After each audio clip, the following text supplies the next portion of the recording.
ઝડપ અને ધીરજની મિત્રતા। સવારનો સૂરજ ચમકતો હતો। હિરલ, એક નાનકડી મધમાખી, તેના દિવસની શરૂઆત કરવા માટે ખૂબ ઉત્સાહિત હતી। જલ્દી જલ્દી, તે ગણગણી।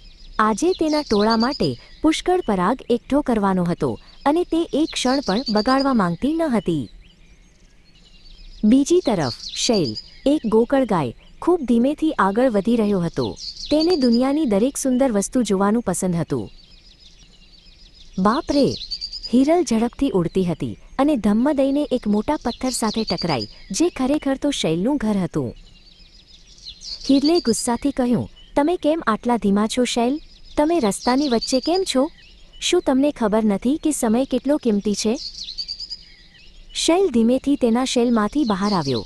હું સમયને કિંમતી બનાવું છું હિરલ, તેણે શાંતિથી કહ્યું। મને રોકાવા અને જોવાનો સમય મળે છે। હિરલ થોડીવાર માટે થંભી ગઈ। આટલી ઉતાવળમાં તેણે ક્યારેય ધ્યાન આપ્યું નહોતું। તેણીએ જોયું કે સૂર્યપ્રકાશ ઘાસના પાંદડા પર કેવી રીતે ચાંદી જેવું લાગતું હતું। જુઓ, શૈલે કહ્યું। તેણે ધીમેથી એક મોટો પીળો પરાગનો દાણો તરફ ઇશારો કર્યો, જે હિરલે ઉતાવળમાં ચૂકી દીધો હતો। તે પાંદડાની નીચે છુપાયેલો હતો।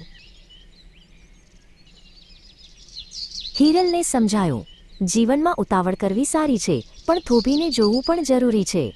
તેણીએ શૈલનો આભાર માન્યો।